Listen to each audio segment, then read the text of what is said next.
तो स्वागत है आपका हमारे YouTube चैनल में। तो देखिए, गुप्तकालीन शासन की आप लोगों ने चर्चा की गई थी पिछले टॉपिक में।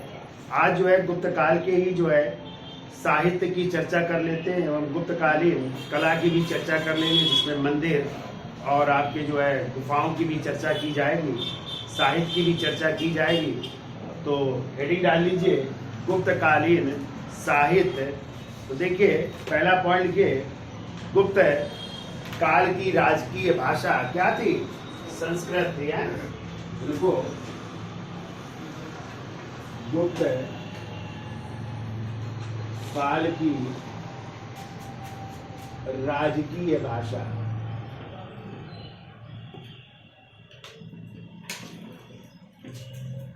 संस्कृत थी। ठीक है, राजकीय भाषा संस्कृत थी। अब देखिए, गुप्त काल को जो है मैक्स मूलर महोदय का नाम सुना है? मैक्स मूलर, उन्होंने कहा है गुप्तकालीन साहित्य को जो है पुनर्जागरण काल की संज्ञा दी है। ठीक है, तो अगला पॉइंट लिखिए, मैक्स मूलर महोदय ने मैक्स मूलर महोदय ने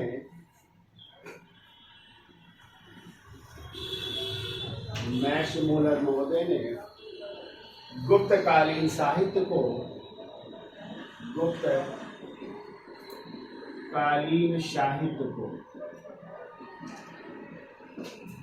साहित्य को पुनर्जागरण काल कहा है। पुनर्जागरण काल कहा है। पुनर्जागरण काल की संज्ञा दी है। ठीक है, अब देखिए, गुप्त काल में ही आपने पता है पुराण, रामायण, महाभारत, इनको अंतिम रूप दिया गया था। ठीक है, देखिए अगला पॉइंट, गुप्त काल में ही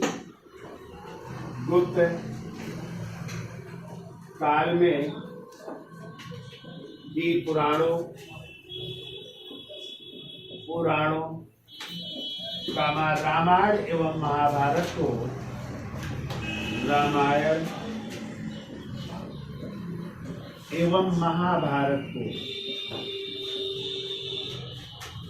को अंतिम रूप दिया गया। यानी अंतिम रूप से कब लिखे गए? इसी गुप्त काल में है। तो बताओ, रामायण किसने लिखा है? महर्षि वाल्मीकि ने ना। किस भाषा में? संस्कृत में। और महाभारत को वेद व्यास ने। किस भाषा में? संस्कृत भाषा में है, ये भी याद रखिएगा। अगला पॉइंट लिखिए, देखो, इसी समय जितनी भी स्मृतियां हैं, तो देखो इसी समय नारद स्मृति,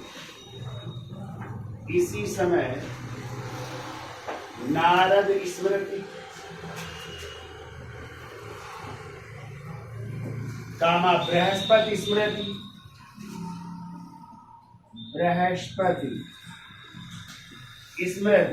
कामा विष्णु स्मृति, कामा कात्यायन स्मृति, कामा पराशर स्मृतियों की रचना की गई। पराशर स्मृतियों की रचना की गई। इसी समय जो है ये स्मृतियां भी लिखी गई, स्मृतियों की रचना की गई।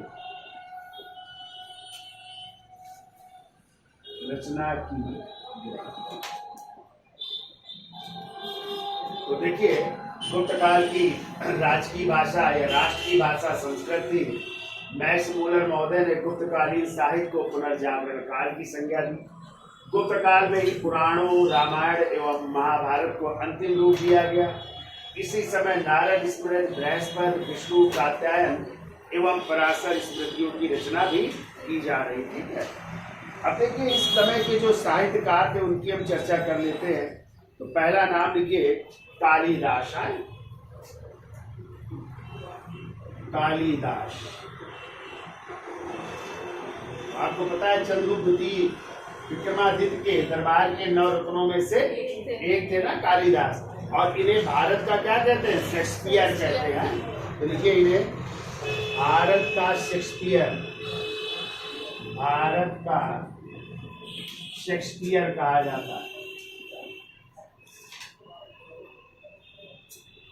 भारत का शेक्सपियर भी कहते हैं। इन्हें कवि कुल चूड़ामणि भी कहते हैं। तो लिख लो, कवि कुल चूड़ामणि भी कहा जाता है। कवि कुल चूड़ामणि के नाम से भी जाना जाता है। ठीक है, इन्हें कवि कुल गुरु भी कहते हैं। एक और नाम लिखो, कवि कुल गुरु के नाम से भी जाने जाते हैं। कवि कुल गुरु, ये कई नामों से जाने जाते हैं, कवि कुल गुरु के नाम से। ये जो है संस्कृत भाषा के कवि एवं नाटककार भी हैं। संस्कृत भाषा के कवि एवं नाटककार।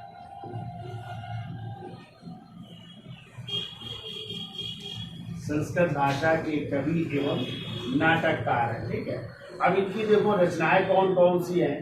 तो अच्छा, इनकी शैली लिख लो।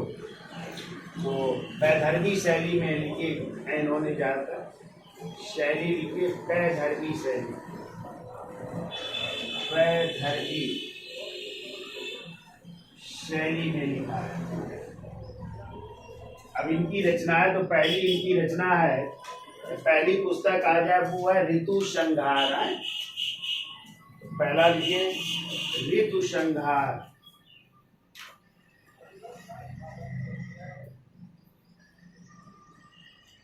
ऋतु संहार है।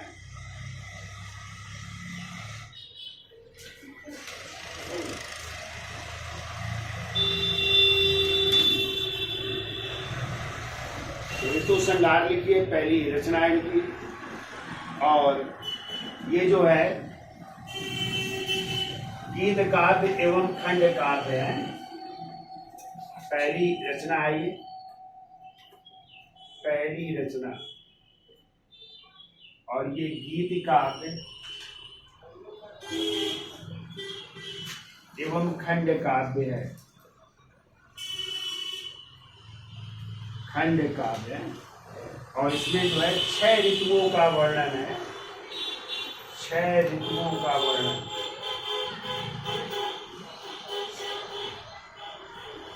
6 ऋतुओं का वर्णन है इसमें। तो ये पहली रचना हो गई। स्क्रीनशॉट ले लो, फिर आगे चलते हैं।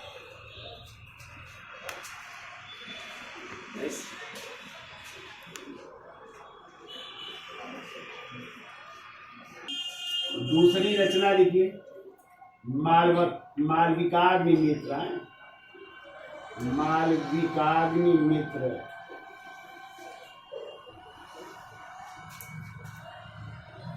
मालविकाग्नि मित्र।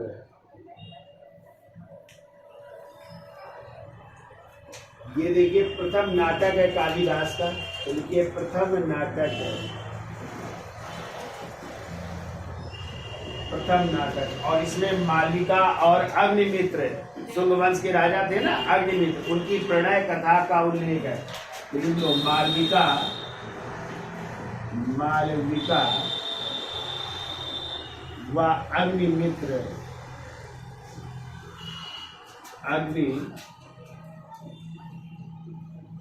मित्र के प्रणय कथा की, प्रणय कथा का वर्णन।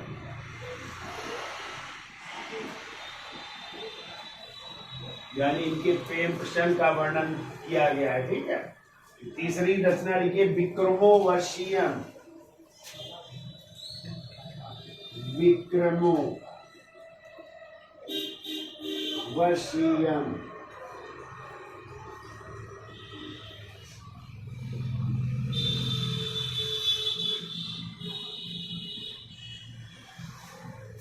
विक्रमो वर्षीयम। सही लिखा है कि गलत? ठीक है, विक्रमो वर्षीयम है। देखो ये भी नाटक है, नाटक। और इसमें पुनर्वा और उर्वशी मेनका थी ना, उनकी जो है व्याख्यान मिलता है इसमें। तो लिख लो, उर्वशी तथा पुनर्वा की प्रणय कथा, उर्वशी, तथा पुरुरवा ऋषि थे, पुरुरवा ऋषि की प्रणय कथा, प्रणय कथा है। कहते हैं ये ऋषि तपस्या कर रहे थे तो उनकी तपस्या को भंग करने के लिए किसको भेजा गया था? उर्वशी, ये मेनका थी, हैं, इनको भेजा गया था, तो उसकी कहानी है। लिखे तीसरी अभिज्ञान शाकुंतलम, अभिज्ञान चौथा, सॉरी, अभिज्ञान शाकुंतलम, अभिज्ञान शाकुंतलम, ये सर्वश्रेष्ठ नाटक है, ठीक है, सर्वश्रेष्ठ नाटक कालिदास का है। और ये महाभारत से, ये कथानक इसका महाभारत से लिया गया है, कथानक महाभारत से, इसका कथानक महाभारत से लिया गया है। इसमें शकुंतला और दुष्यंत का मिलन है, ठीक है, शकुंतला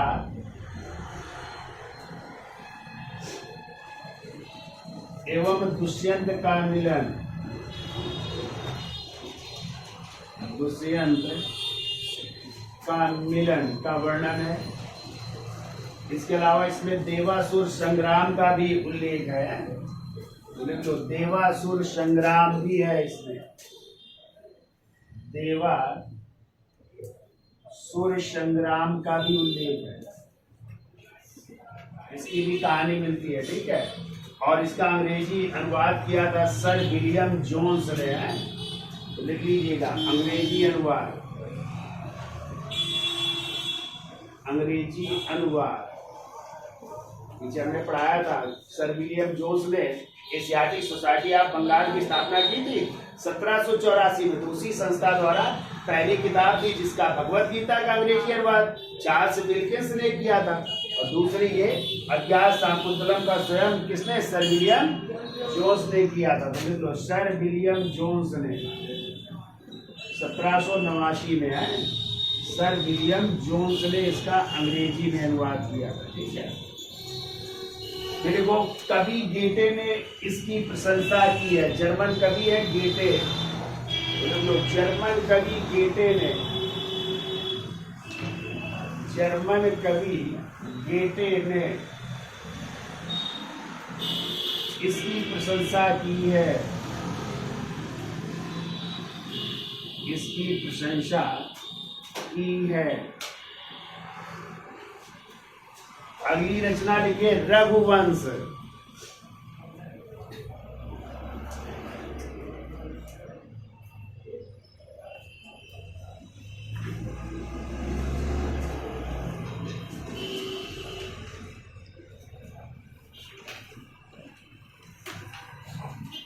तो लिखिए पांचवा रघुवंश।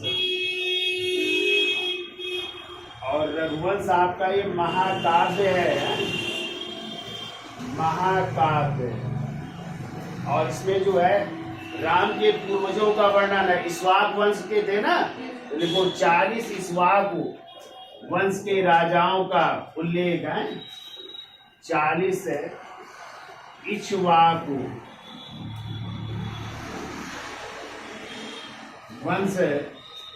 वंशीय राजाओं का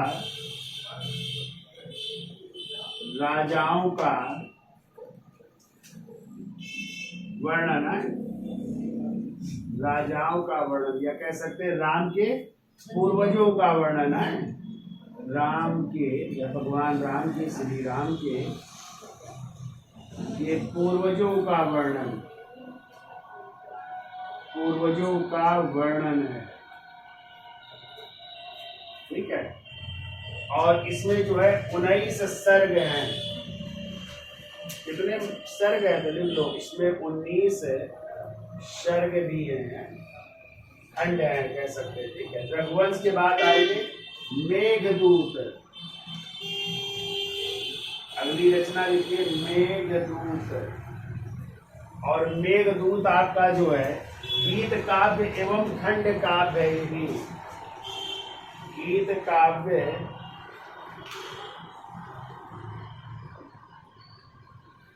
एवं खंड काव्य है। ठीक है, गीत काव्य एवं खंड काव्य है। और इसको लिखा था, लिख लो, वाकाटक वंश के शासक, वाकाटक वंश के शासक प्रवर सेन द्वितीय के दरबार में, प्रवर सेन द्वितीय के दरबार में लिखा गया था। और प्रवर सेन द्वितीय जो है किसके बेटे थे? तो आपको पता है चंद्रगुप्त द्वितीय ने अपनी बेटी प्रभावती गुप्ता का विवाह किया था ना वाकाटक वंश के शासक रुद्रसेन द्वितीय के साथ। तो उन्हीं के बेटे थे दिवाकर और दामोदर सेन, उन्हीं में से है ये प्रवर सेन है, इस नाम से गद्दी पर बैठे थे। तो उन्हीं के दरबार में इन्होंने इस रचना को लिखा था। ठीक है, फिर लिखिए कुमार संभव।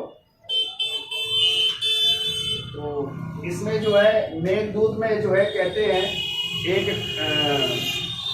कहानी है इसमें कि मेघ के माध्यम से कुबेर द्वारा निष्कासित रामगिरी की पहाड़ियों में एक यक्ष द्वारा अलका नगरी में रहने वाली प्रेमिका के पास संदेश भेजने का वर्णन है। ये कहानी इसमें है। अब अंतिम रचना लिखिए कुमार संभव। नीचे आएगा नहीं आएगा? तो चलिए ऊपर लिख देते हैं। तो लिखिए कुमार संभव। और कुमार संभव भी महाकाव्य है। कुमार संभव लिखिए महाकाव्य है।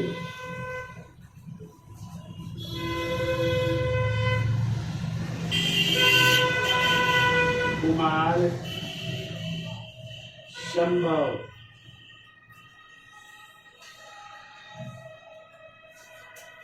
ये महाकाव्य है। और ये 17 सर्गों में है।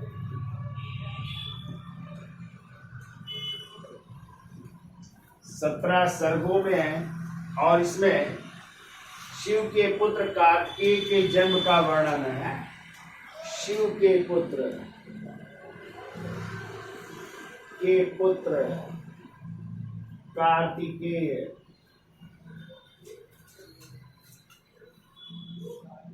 कार्तिकेय और कार्तिकों को स्कंद भी कहते हैं।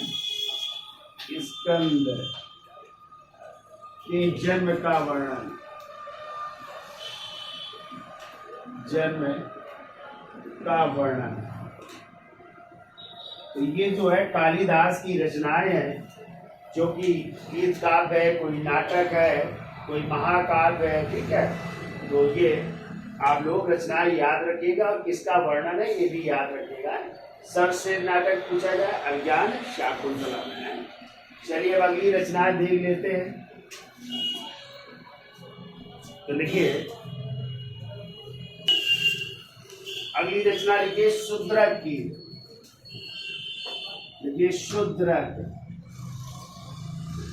और शूद्रक की रचना है मृच्छ कटिकम। मृच्छ कटिकम इसका मतलब होता है मिट्टी की खिलौना गाड़ी। मिट्टी की खिलौना गाड़ी।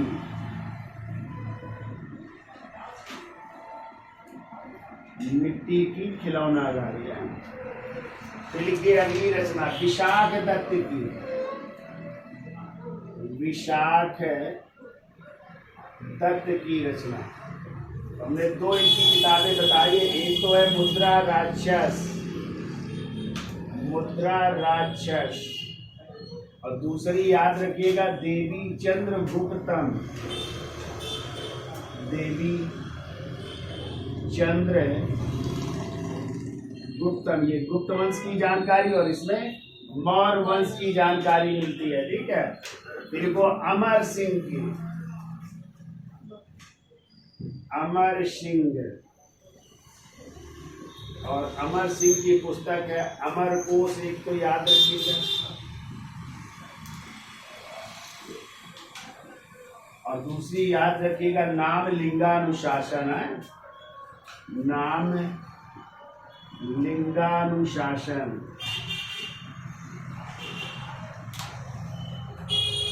ये भी इनकी है। फिर वो चंद्र गोमिन की, चंद्र गोमिन की रचना है चंद्र व्याकरण, चंद्र व्याकरण है, ठीक है। फिर वो वात्सायन की, वात्सायन, और वात्सायन की पुस्तक है कामसूत्र, जिसमें 64 कलाओं का उल्लेख है, ठीक है, 64 कलाओं का वर्णन।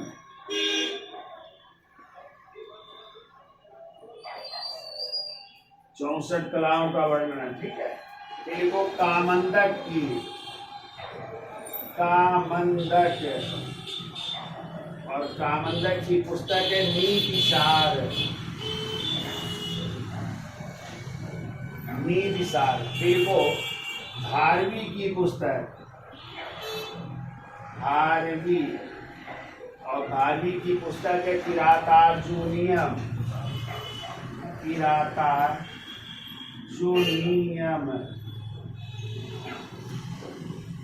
किरातार्जुनीयम है, ठीक है।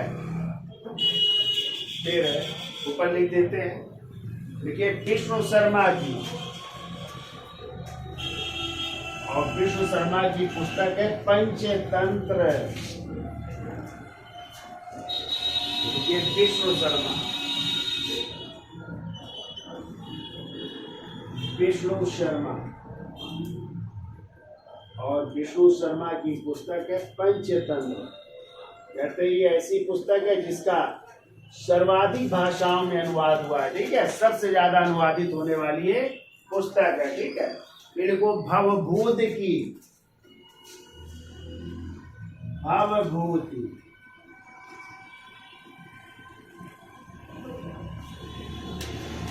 तो भवभूत की है महावीर चरित्र,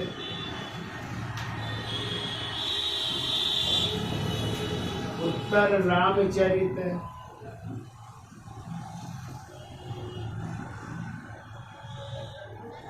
और मालती माधव,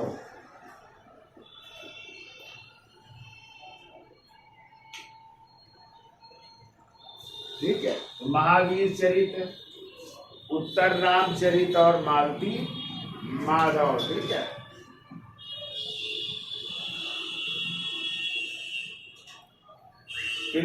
दिल नांग की प्रमाण समुच्चय, दिग नांग लिख दे रहे हैं वो,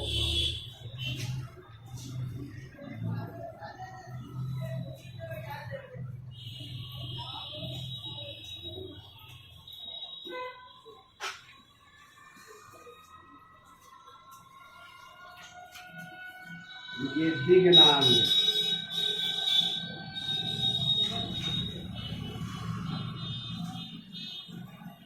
ये प्रमाण समुच्चय,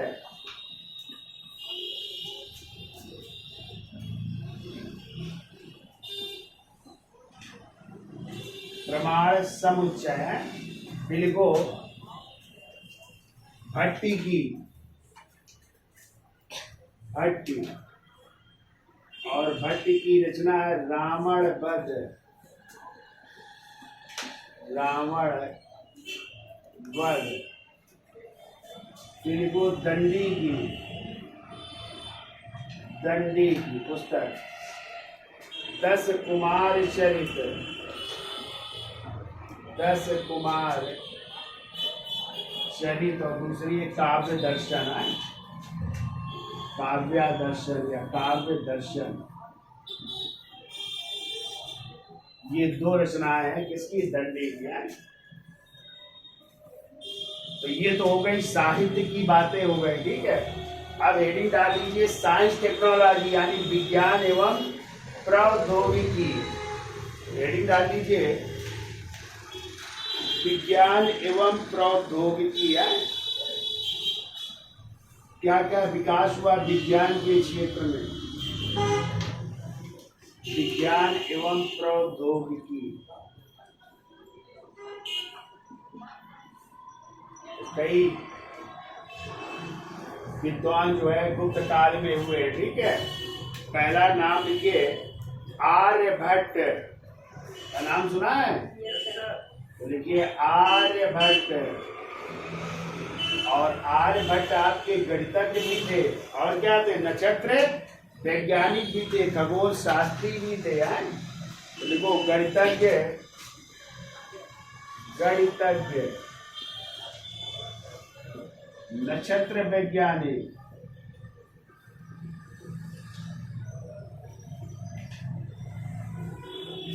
खगोल शास्त्री,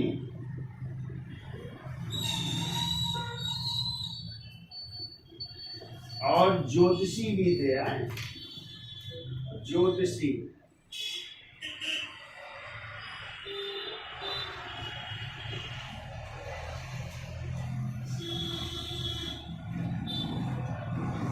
देखिए इनका जन्म हुआ था 476 ईस्वी में, है या कहीं कहीं 499 भी मिलता है। तो जन्म लिखो 476 ईस्वी या 499 ईस्वी।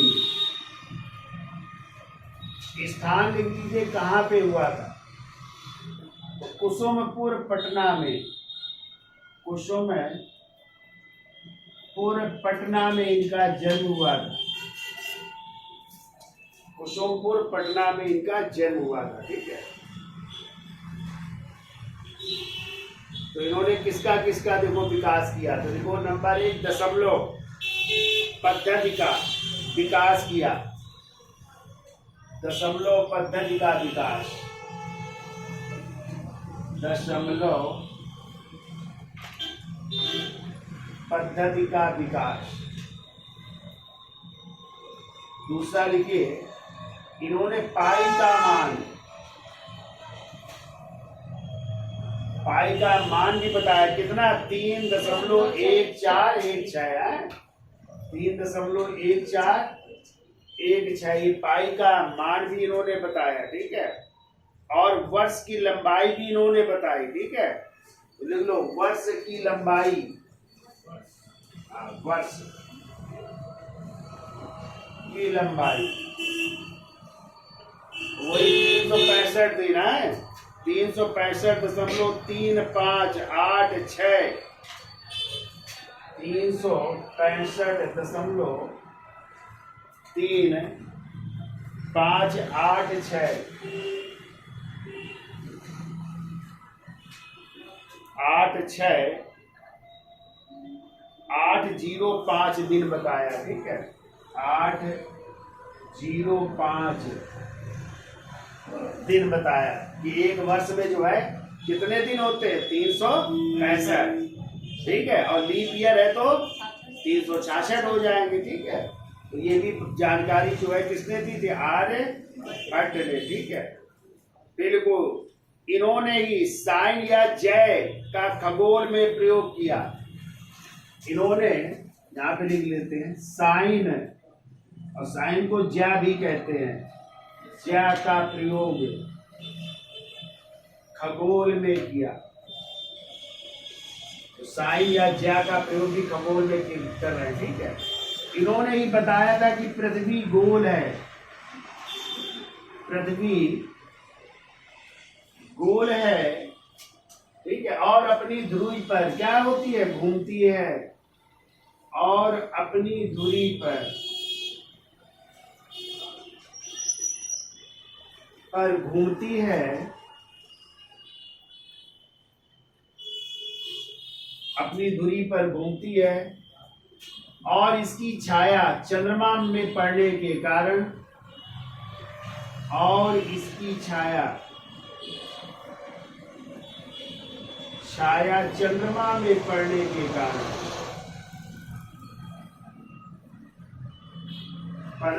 कारण, क्या पढ़ते हैं? ग्रहण पढ़ते हैं, ग्रहण पढ़ते हैं, ठीक है। इस प्रकार कह सकते हैं सूर्य ग्रहण एवं चंद्र ग्रहण के वास्तविक कारणों का पता किसने डाला? इन्होंने, यानी सूर्य ग्रहण प्लस चंद्र ग्रहण के बारे में सर्वप्रथम प्रकाश इन्होंने ही डाला था। ठीक है, अब देखिए इनकी पुस्तक यहाँ पे लिख देते हैं, पुस्तक भी लिख लीजिएगा। इनकी पुस्तक कौन कौन सी? आर्यभट्ट की। तो लिखो, एक तो है सूर्य सिद्धांत, सूर्य सिद्धांत। दूसरी लिखिए आर्यभट्टीय, आर्यभट्टीय।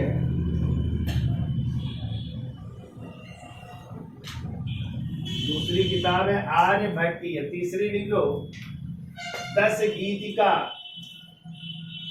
10 गीतिका। और एक और लिख लो आर्याष्टा शतक। चौथी लिख लो आर्याष्टा शतक। तो ये किताबें हैं आर्यभट्ट की, है याद हो जाएगा। आर्यभट्ट क्या थे? गणितज्ञ, नक्षत्र वैज्ञानिक, खगोल शास्त्री, ज्योतिषी। जन्म हुआ था 476 या कहीं कहीं 499 ईस्वी। स्थान लिखिएगा कुसुमपुर पटना में। ठीक है, किसका आविष्कार किया? तो दशमलव पद्धति, पाई का मान बताया, वर्ष की लंबाई, साइन या ज्या का प्रयोग खगोल शास्त्र में किया। इन्होंने बताया पृथ्वी गोल है और अपनी धुरी पर घूमती है। और इन्होंने कहा इसकी छाया से ही चंद्रमा में पड़ने के कारण क्या पड़ते? ग्रहण, जैसे सूर्य ग्रहण और चंद्र ग्रहण। और इनकी पुस्तकें याद रखना, सूर्य सिद्धांत, आर्यभट्टीय, 10 गीतिका और आर्याष्टा शतक। अब दूसरे लिखिए वराहमिहिर, वराहमिहिर। इसका स्क्रीनशॉट ले लो फिर चलते हैं। अगले लिखिए वराहमिहिर। टाइम है इनका 550 ईस्वी। ठीक है, और इनका जन्म स्थान यदि पूछा जाए तो जन्म कहते हैं 6वीं शताब्दी ईस्वी में हुआ था। 6वीं शताब्दी ईस्वी में हुआ था। और स्थान पूछा जाए तो स्थान हो जाएगा उज्जैनी। और उज्जैनी किसकी राजधानी थी? अवंती की ना, अवंती लिख लीजिए। और अवंती आज जो है पश्चिमी मालवा का इलाका है। ठीक है, तो लिख लीजिएगा पश्चिमी मालवा हुआ करता था, वो क्षेत्र है, वहां पे हुआ था। ठीक है, अब देखिए ये भी ज्योतिष शास्त्री तथा नक्षत्र वैज्ञानिक थे। तो देखो ज्योतिष शास्त्री, ज्योतिष शास्त्री एवं नक्षत्र वैज्ञानिक, नक्षत्र वैज्ञानिक। इसके अलावा ये फलक ज्योतिष के भी जानकार थे, फलक ज्योतिष के भी जानकार, फलक ज्योतिष के भी जानकार थे। ठीक है, फलक या फलित भी कह सकते हैं, ऐसे फलित ज्योतिष, फलित ज्योतिष के जानकार। अब इनकी पुस्तकें लिख लो।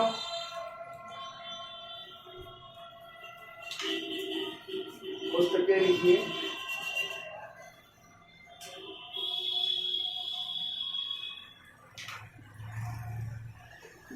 पहली पुस्तक लिखिए बृहत संहिता, सॉरी बृहत संहिता लिखिए, बृहत संहिता।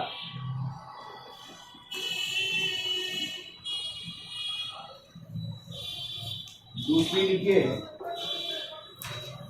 पंच सिद्धांतिका, पंच सिद्धांतिका। तीसरी लिखिए बृहत जातक, बृहत जातक। फिर लिखिए लघु जातक, लघु जातक। विवाह पटल, विवाह पटल, और एक लिखिए योग माया, योग माया। ये इनकी किताबें हैं, ठीक है। इनके बारे में लिखो। इन्होंने सर्वप्रथम बताया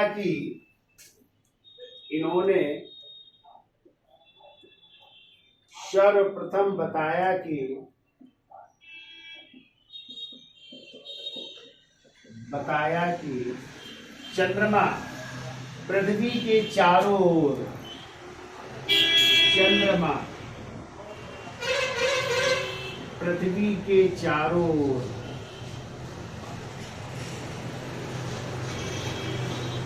चंद्रमा पृथ्वी के चारों ओर घूमता है, चारों ओर घूमता है, और पृथ्वी सूर्य के चारों ओर, और पृथ्वी सूर्य के चारों ओर घूमती है,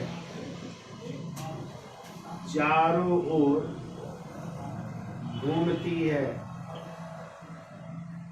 तो ये इन्होंने बताया था, ठीक है, कि चंद्रमा किसके, पृथ्वी के चारों ओर, और पृथ्वी किसके, सूर्य के चारों ओर घूमती है, ठीक है। अब हेडिंग डाल लीजिए। अगले है ब्रह्मगुप्त, ये वराहमिहिर थे। अब हेडिंग डाल लीजिए ब्रह्मगुप्त। तो ब्रह्मगुप्त हेडिंग डाल लीजिए।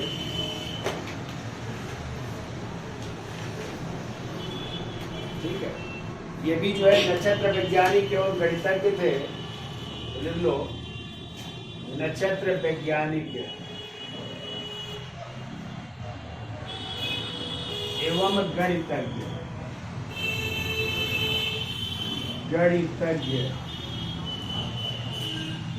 इनका जन्म लिखो 598 ईस्वी, स्थान लिखो भिन्नमाल में हुआ था, राजस्थान में, ठीक है, भिन्नमाल, और भिन्नमाल पड़ता राजस्थान में। तो भिन्नमाल राजस्थान में हुआ था। इनकी पुस्तक लिख लीजिए। एक तो लिखिए ब्रह्म सिद्धांत, इनकी पुस्तक है ब्रह्म सिद्धांत।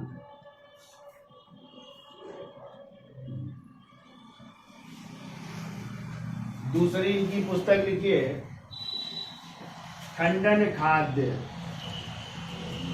खंडन खाद्य है। इसका टाइम है 655 ईस्वी, ठीक है, और इसका टाइम है 628 ईस्वी, 628 ईस्वी में लिखी थी, ये भी याद रखिएगा, ठीक है। अब देखो इन्होंने क्या बताया था, तो इन्होंने न्यूटन के नियम को बताया था, ठीक है। न्यूटन का था ना गुरुत्वाकर्षण नियम, यानी पृथ्वी सभी वस्तुओं को क्या करती है, अपनी ओर आकर्षित करती है। तो न्यूटन ने क्या देखा था, सेब का पेड़ था, ऊपर था ना, तो जब सेब गिरा तो वो जमीन में आया, तो उन्होंने कहा ये ऊपर क्यों नहीं गया, जबकि ऊपर पेड़ में टंगा हुआ था।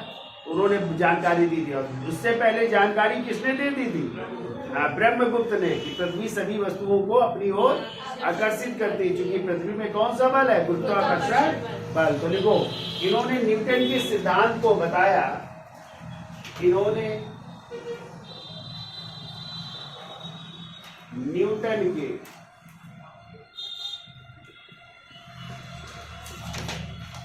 सिद्धांत को बताया, न्यूटन के सिद्धांत को बताया, और कहा कि पृथ्वी सभी वस्तुओं को, पृथ्वी सभी वस्तुओं को अपनी ओर आकर्षित करती है, अपनी ओर आकर्षित करती है।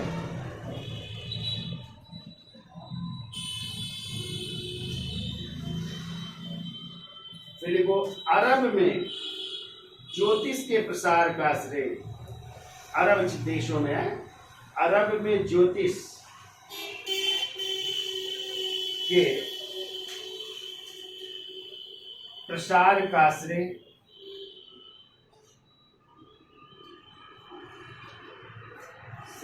ब्रह्मगुप्त को ही प्राप्त है। ब्रह्मगुप्त को ही प्राप्त है। तो ये आप कहते हैं ब्रह्म गुप्त है। अब हेडिंग डाल दीजिए भास्कर प्रथम, इसके साथ ले लो, फिर आगे लिख लेते हैं।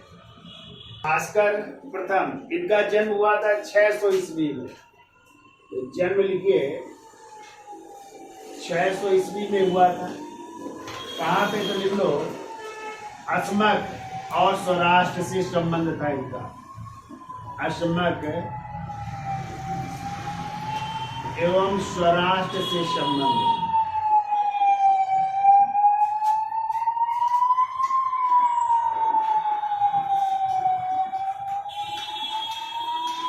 अस्मक एवं सौराष्ट्र से संबंध था और इनका जन्म हुआ था निषाद परिवार में हुआ था, मल्लाह परिवार में हुआ था। निषाद परिवार में जन्म।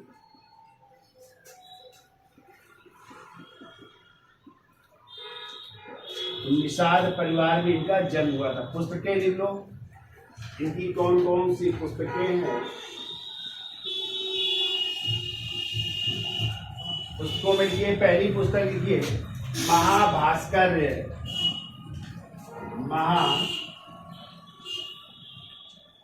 महाभास्कर्य, महाभास्कर्य। दूसरी लिखिए लघु भास्कर्य, लघु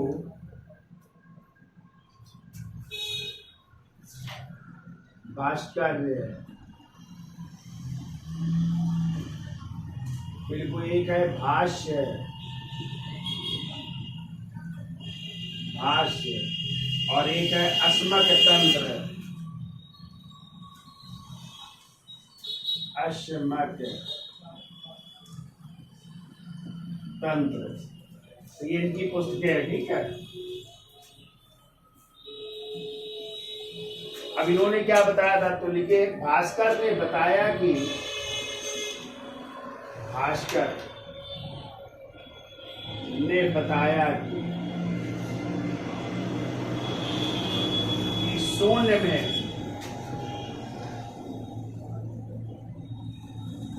शून्य में कितना भी विभाजन किया जाए, कितना भी विभाजन किया जाए, क्या आएगा उत्तर? शून्य ही रहता है। विभाजन किया जाए, उत्तर शून्य ही रहेगा, शून्य ही रहेगा, उत्तर शून्य ही रहेगा, ठीक है। जबकि विश्व क्या मानता है? जबकि लिख लो, जबकि विश्व कहता है x बटे 0 बराबर क्या मानेगा? x मानता है ना, विश्व ये मानता है, ठीक है। लेकिन यदि आप शून्य में कितना भी विभाजन किया जाए, आंसर क्या आएगा? शून्य आएगा, ठीक है। लेकिन विश्व इस पर फार्मूले में चलता है, x वाले फार्मूले में। हाँ, ज्यादा देख लेना है, तुम लोग तो मैथ के हो, ऐसा लिखा हुआ है इसमें। बाकी उत्तर क्या आएगा? शून्य। ये जानकारी किसने दी थी? ये दी थी भास्कर ने, ठीक है। तो ये तो आपके गणितज्ञ, नक्षत्र वैज्ञानिक और ज्योतिष हो गए। कुछ जो है और भी रचनाएं हैं, चिकित्सा ग्रंथ, उनकी भी चर्चा कर लेते हैं आज। फिर स्थापत्य कला की कल चर्चा कर लेंगे। तो स्क्रीनशॉट ले लो, और चिकित्सा ग्रंथ हेडिंग डाल दो।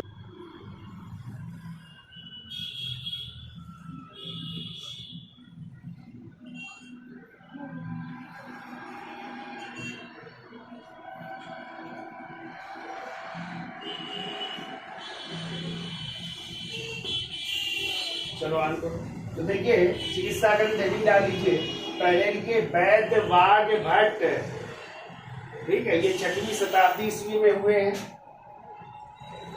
6वीं शताब्दी ईस्वी या 600 ईस्वी में है। और इनका ग्रंथ बहुत पूछा जाता है। इनका ग्रंथ है अष्टांग हृदय है। अष्टांग हृदय, अष्टांग हृदय या अष्टांग संग्रह भी कह सकते हैं इसको, है अष्टांग संग्रह भी कह सकते हैं। तो ये चिकित्सा ग्रंथ है, ठीक है। लिखो पाल काव्य, पाल काव्य, इनकी पुस्तक है गजार्यु वेद, गजार्यु वेद, जिसमें हाथियों की चिकित्सा का वर्णन है। हाथियों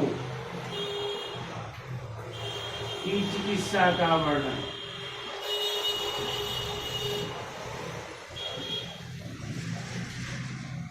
तो हाथियों की चिकित्सा का वर्णन यानी कह सकते हैं ये पशु चिकित्सक है, पशु चिकित्सक कह सकते हैं, पशु चिकित्सक है, ठीक है।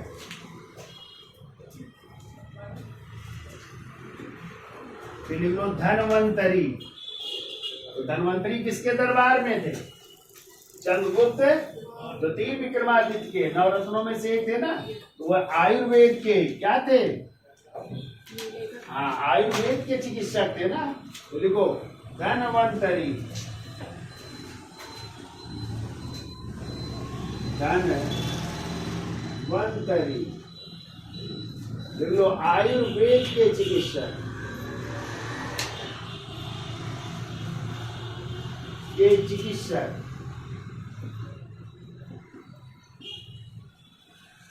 किसके दरबार में थे? चंद्रगुप्त द्वितीय के दरबार में। उनके नवरत्नों में से एक है। फिर लिख लो सारिशालु, सारिशालु, और इन्होंने लिखा था अश्वशास्त्र, अश्वशास्त्र यानी अश्व माने क्या होता है? घोड़ों की चिकित्सा का, चिकित्सा का शास्त्र है। फिर वो नागार्जुन, इस समय भी एक नागार्जुन हुए हैं। एक नागार्जुन आपने पढ़ा था किसके दरबार में? हाँ, जिन्हें भारत का आइंस्टीन कहा जाता है। चौथी बौद्ध संगीत में बौद्ध धर्म 2 भागों में विभाजित हुआ था, हीनयान महायान। महायान 2 भागों में। तो शून्यवाद या माध्यमिक के जनक थे नागार्जुन, जिन्हें भारत का आइंस्टीन कहा जाता है। इस तरह भी नागार्जुन है। और इन्होंने पारे का आविष्कार किया था, याद रखिएगा। पारा जानते हैं? मरकरी जिसे कहते हैं। सूत्र क्या होता है? Hg है। लिख लो पारा या मरकरी या Hg का आविष्कार किया। Hg का आविष्कार किया, ठीक है। तो ये आपके कुछ चिकित्सा ग्रंथ थे गुप्तकालीन, है याद रहेगा क्यों भाई? हाँ, तो आज के लिए इतना कि है टाइम अभी।